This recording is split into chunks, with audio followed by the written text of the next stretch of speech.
L'atelier de formation en géosciences sur le patrimoine géologique et géothermie a été ouvert à Pointe-Noire par le ministre d'État, ministre des Industries minières et de la Géologie, Pierre Aubin. Cet atelier, organisé en partenariat avec l'Union africaine, l'Union européenne et l'assistance de l'UNESCO, regroupe près d'une trentaine d'apprenants venus d'une quinzaine de pays d'Afrique, dont le Congo, la RDC, l'Angola, le Cameroun, le Bénin, le Togo, le Niger, l'Algérie et les Comores. Ces derniers vont plancher sur le patrimoine géologique. Souhaitant la bienvenue aux participants à cet atelier, le député maire de la ville de Pointe-Noire s'est réjoui de sa tenue dans sa ville centenaire avant d'en dégager les principaux enjeux.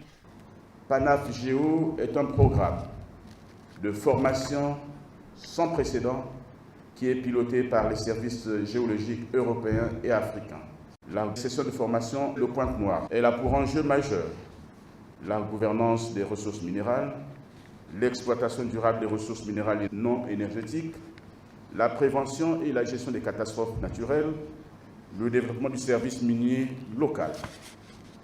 L'objectif de cette session est de dispenser une formation théorique sur le terrain, visant à intégrer les concepts de géodiversité, de patrimoine géologique et de géoconservation. Le représentant de la coordination de PANAF Géo a mis à profit cette opportunité pour faire un point d'étape de ce programme lancé en 2016 à Dar es Salaam en Tanzanie en vue du renforcement des capacités des services géologiques africains. C'est un programme cofinancé par l'Union européenne et un consortium de 11 services géologiques européens, avec également le soutien et la coopération des pays hôtes via leurs ministères et services géologiques en Afrique. Au bout de 3 ans, nous avons formé plus de 1000 collègues dans les services géologiques africains, issus de près de 49 pays du continent africain, avec la participation en étroite collaboration de formateurs africains,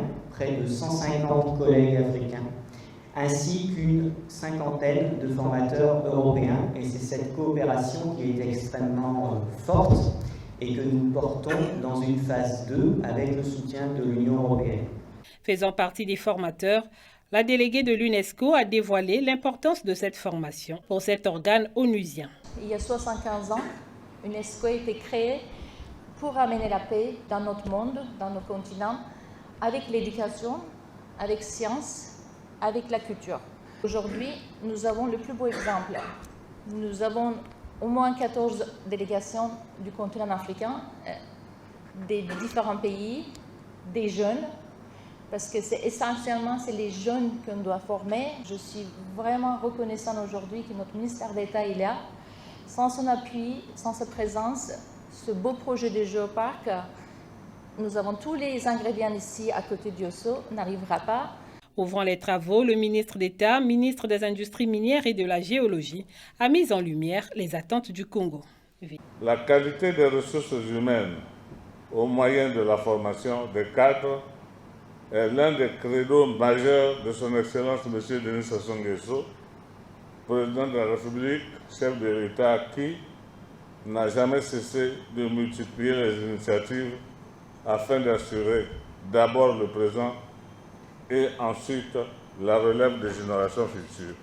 Le sol et le sous-sol du Congo, que nul n'ignore, regorge d'énormes potentialités géologiques et minières qui constituent de ce fait un support pédologique abritant en son sein un large spectre d'espèces floristiques et fauniques dont l'importance n'est plus à démontrer.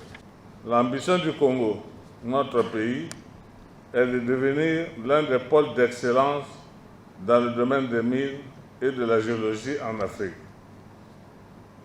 Ce programme s'inscrit donc dans le droit fil de nos perspectives en ce qu'il consiste à renforcer les capacités et les liens entre les services géologiques africains et européens à travers les fédérations respectives que sont l'Organisation des services géologiques d'Afrique, OAGS, et l'Eurogeo-Surveys, EGS. La thématique chargée dans le cadre de la présente session est le patrimoine géologique, une véritable source d'inspiration. À mon humble avis, Un patrimoine est une chose chère, sacrée, ayant une valeur culturelle et historique et que l'on doit préserver jalousement. La géologie du Congo a permis l'existence d'un écosystème très diversifié. Je me réjouis aussi de savoir que cette formation sur le patrimoine géologique ouvrira, à n'en point douter, les bases d'une réflexion approfondie sur la création d'un géoparc UNESCO dans notre pays. Nous comptons sur la bonne assistance de l'UNESCO, de l'Union européenne, du BRGM, de l'EGS et d'autres organismes en vue d'accompagner le Congo dans cette longue procédure d'inscription. Aussi, la présente formation vise-t-elle à s'approprier les techniques d'investigation dans la recherche géologique et minière dans les milieux professionnels, utilisant la méthode et les outils intelligents ainsi que les dispositions en matière de sûreté et de sécurité irrelatives. L'ambassadeur du Congo à l'UNESCO s'est dit disposé à faire le suivi de ce projet. La spécificité de ce projet réside dans le fait que sur le site de Diosso, où ils vont se rendre, ils ont la possibilité d'associer 3 dimensions. La dimension culturelle, liée au royaume de Luango et à la route des esclaves. La dimension géominière, dont on vient de parler, et la dimension, j'allais dire, écologique, par la protection du site naturel, parce que la mer avance, les sols reculent. Le Congo a la possibilité ici de faire 3 en 1. Et c'est une possibilité qui est rarement offerte aux pays comme les nôtres. Donc c'est à nous de savoir saisir cette opportunité pour faire en sorte que notre pays bénéficie des effets positifs qui résulteront de cela. Donc c'est un projet dont les effets vont être mesurés à moyen et à long terme.